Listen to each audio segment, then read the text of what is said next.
1933년 3월 17일 오후 8시 30분 흑색공포단 단원 백정기 이강훈 원심창은 어제부터 숨어있던 상해공우 제19호실에서 한 통의 전화를 받은 후 여관을 급히 떠났습니다. 그런데 이것은 상하이 일본 총영사관 경찰들이 밀정을 통해 완벽하게 파놓은 함정이었습니다.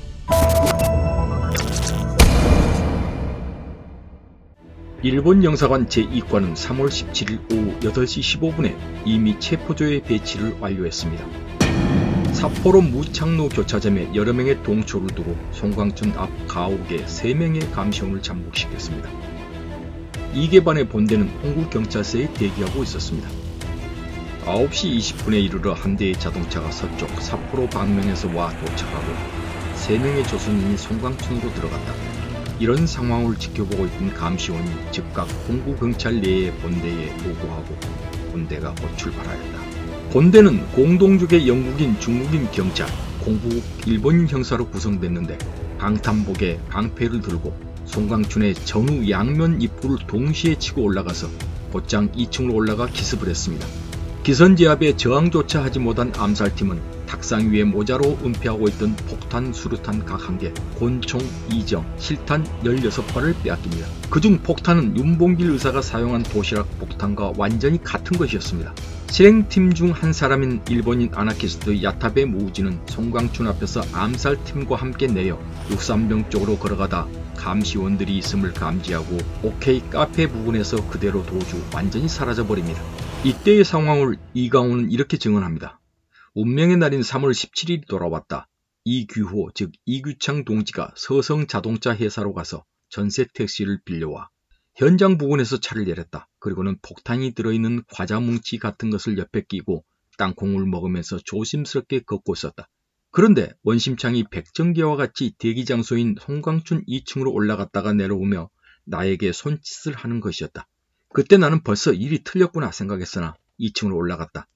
두 사람에게 다가가 오늘 일은 틀렸다 고 말하는 순간 사익기 경시, 후지 경부보 등 영사관원 10여 명과 영국 경찰 수명이 고함을 치며 총을 들이대 할 수 없이 체포되고 말았다. 이렇게 아리요시 일본공사 암살 계획은 분하게도 실패하고 맙니다. 지금까지 이 암살 사건 실패의 원인이 밀정에 의한 것이었음은 우리 학계에 이미 알려져 있습니다. 그렇지만 이번에 발굴된 자료에서 드러난 것처럼 상하이 일본 총영사관 경찰이 처음부터 밀정을 운용해 철저히 역공작으로 흑색공포단을 체포했다는 사실은 알려져 있지 않았습니다. 하지만 이 28페이지의 세세한 수사기록에 밀정이라는 단어가 34번이나 나오지만 과연 밀정이 누구냐 하는 단서는 정작 은폐되어 있습니다. 마찬가지로 검거 10일 후 상하이 일본 총영사관에서 작성돼 외무성에 보고된 종합보고서에도 밀정의 신분은 극구 숨겨져 있습니다. 그렇다면 밀정을 결코 찾을 수 없는 것일까요? 이제 모든 자료와 당시 현장 상황을 종합하고 당시 관계자들이 남긴 회고록을 통해 조차 확인함으로써 밀정을 한번 추적해 보겠습니다. 먼저 3월 5일 2시 처음으로 밀정은 원심창과 이규창을 만났다고 합니다. 어찌됐든 공작의 출발점은 이 세 사람의 만남으로부터 시작된 셈입니다. 첫 만남 이후 밀정의 카운터파트는 계속 원심창이 되지만 함께 만난 이규창은 그 후 수사기록에서 2번 다시 거론되지 않습니다. 모든 수사기록에도 없고 남아 한인 청년연맹, 흑색공포단 단원 명부에도 이름은 없습니다. 그런데 공교롭게도 정화함의 증언에 이날 암살 사건 진행은 5명이 했는데 즉 백정기, 이강훈, 원심창, 야타베, 이규창이라고 했고 당일 일본 수사보고서에는 암살 실행 최종 참가자를 백정기, 이강훈, 원심창, 야타베, 밀정 5명으로 한다고 쓰여있어 이규창이 곧 밀정이 아닌가 하는 의심을 불러일으킵니다. 그렇지만 여러 사정을 꼼꼼히 살펴보면 당시 이규창은 암살 실행팀들보다 월등히 나이가 적어 심부름 정도를 하면서 거의 무관한 관계로 남아있었을 확률이 오히려 높아 보입니다. 수사 기록에는 더 이상 이규창에 대한 단서는 없습니다. 하지만 가장 큰 수수께끼는 종합 수사 기록에 대만, 필리핀의 아나키스트들까지 조사가 철저히 이루어졌는데 원심창과 함께 살고 있던 이규창에 대한 조사 기록이 전무하다는 것과 그의 해고록 운명의 여진에 아리요시 암살 미수에 대한 해고가 거의 없다시피 하다는 점입니다. 그래서 그때의 이규창 역할에 대한 의문은 쉽게 사라지지 않습니다. 다음으로 의심을 해볼 수 있는 사람이 원심창인데, 원심창은 밀정의 카운터 파트너로서 암살 실행팀 주도자였고 은원된 내부 비밀이 그를 통해 상당히 누설된 것은 사실입니다. 그렇지만 그가 바로 밀정이라는 직접적 단서는 오히려 없는 편입니다. 하지만 밀정을 믿고 내부 정보를 누설한 당사자로서의 책임은 분명 면하기 어렵습니다.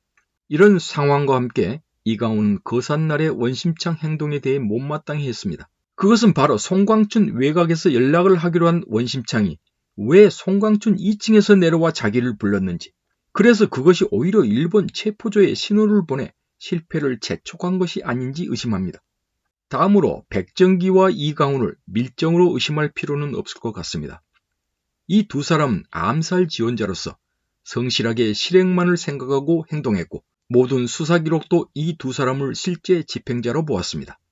야타베 무지는 일본인 아나키스트로서 원심창, 이규창과 함께 불란서족의 채시로 아래 영인리 16호에서 함께 살고 있었습니다. 항일 구국연맹에서부터 흑색공포당까지 참여한 두 사람의 일본인 중 한 사람이었는데 암살 실행팀에게는 처음부터 동지로 받아들여진 사람입니다. 거사 10일 후 보고된 외무성 종합보고서에는 아리요시 공사에 관한 모든 정보를 야타베가 암살 실행팀에게 말해줬다고 합니다. 즉 밀정이 야마다 순사로부터 비책으로 받아온 것과 같은 내용이 야타베의 입으로 전달되었던 것인데 이 사실을 그대로 받아들인다면 야타베가 곧 밀정인 것처럼 보입니다. 그러나 저희 채널이 제공한 당일 일본 수사 보고서와 전체 수사 기록을 살펴본 전 한양대 박찬승 교수의 논문과 전체 수사 기록을 참고해 책으로 쓴 아나키스트 연구가 이호룡 박사는 야타베 밀정설에 대해 견해가 확연히 다릅니다. 이 두 연구자의 의견을 종합하자면 이호룡 박사는 야타베가 밀정에 가깝다는 심증으로 기술하고 있습니다.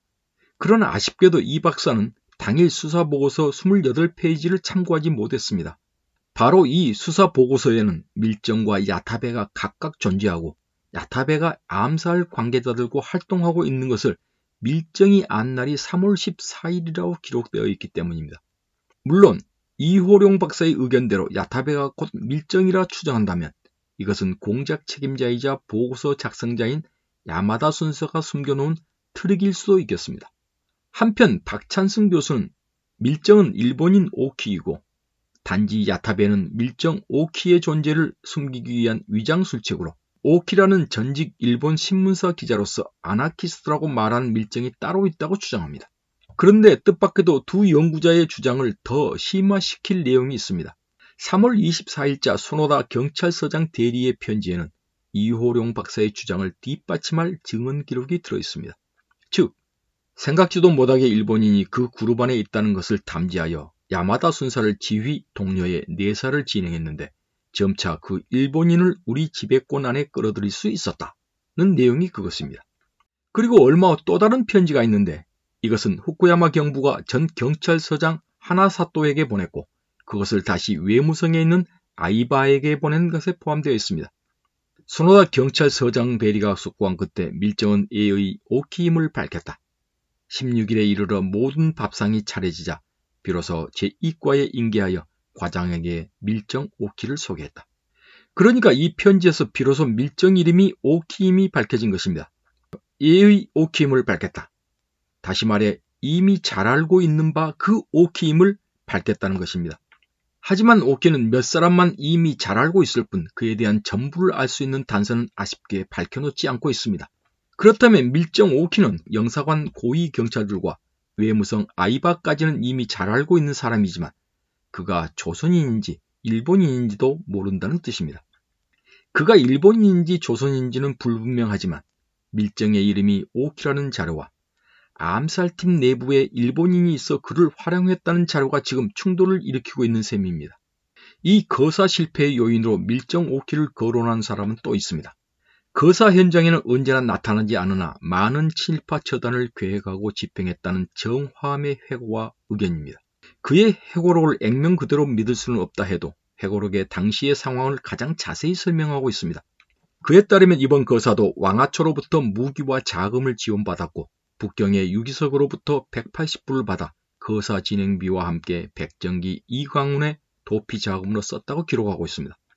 그런데 무엇보다 정화암이 이번 거사의 실패 요인이 밀정에 의한 것이었고 그 밀정이 통신사에 다니는 일본인 오키라고 최초로 밝힌 점입니다. 영사관 내부의 고위급 경찰 서너 사람만 알고 있었던 오키를 정화음은 어떻게 정확히 알 수 있었고 또 그를 지목할 수 있었을까요? 이 부분은 또 다른 의문을 던집니다. 게다가 정작 그에 대한 세밀한 정보는 하나도 없어서 과연 오키가 누구를 지칭하는지도 알 수 없습니다. 일본인 야타베는 당일 현장에서 6.3정 앞 약속된 장소로 이동하다 체포의 낌새를 느끼고 그대로 도주한 것은 앞서 말씀드렸습니다. 그가 밀정이 아닐지 모른다는 단서는 사건 2년 후까지도 일본 영사관과 외무성에서 그를 계속 추적하고 있는 서류가 있었습니다. 즉 1935년 4월 12일 상하이 일본 총영사가 하문 총영사에게 야타베에 대한 조회를 하고 있기 때문입니다. 그 후 기록에는 그가 인도네시아에서 죽은 것으로 나옵니다. 야타베와 같은 초기 아나키스트로서 활동했던 사노 이치로도 밀정이 아닐까 의심이 드는데 정화암이 말한 대로 오키가 신문사 기자였다는 점에 기인합니다. 사노가 바로 상하이 일일 신문사 기자로 활동했기 때문입니다. 그러나 그는 곧 사직하고 귀국했다가 1931년에 상하이로 돌아와 왕아초의 권유로 흑색공포단의 야타베와 입단했습니다. 하지만 이번 수사 기록에서는 이번 일과 무관한 것으로 확인하고 있습니다. 그렇지만 사노 이치로도 마지막까지 밀정 후보자에서 자유롭지는 않습니다. 그런데 저를 더욱 혼란스럽게 한 것은 바로 이 기록들을 발굴했던 일본 외무성 외교사령관, 스페셜리스트, 즉 자료 전문가들의 의견이었습니다. 가노 선생과 2명의 전문가는 저의 부탁으로 이 자료들을 분석한 후 입을 모아 오키는 조선인이라는 것이었습니다. 예의 오키는 영사관 경찰이 내부에 심어놓은 조선인이라는 설명입니다. 구체적 분석 내용은 생략합니다. 한편 또 하나의 의문은 공판이 진행되는 과정에서 백정기, 이강훈 원심창은 분명 밀정을 알았거나 감지했을 텐데도 한결같이 아무 말도 남기지 않거나 얼버무린 이유입니다. 백정기야 순국이었으니까 그렇다 치더라도 두 사람은 해방 후까지도 밀정에 대해 입을 닫았습니다. 한편으로 당시 이 거사에 직간접적으로 참여한 흑색공포단 단원은 유자명을 포함 10여 명이었습니다. 과연 이들 모두도 의심에서 벗어날 수 있을까요? 결국 아리요시 일본공사 암살 미수 사건을 실패로 돌아가게 한 밀정은 아직 밝혀지지 않고 있습니다. 이래서 밀정이 눈앞에 보이는 적 10만 대군보다 무섭습니다. 그 단단했던 조직은 이미 파괴되어 버리고 아직까지도 밀정이 누군지 몰라 당시 참여했던 모든 독립운동가들을 서로 의심해야 하는 처지입니다. 아마 살아남은 사람들도 그 후 조직을 재건하는데 함께 일하기를 꺼려했을 겁니다.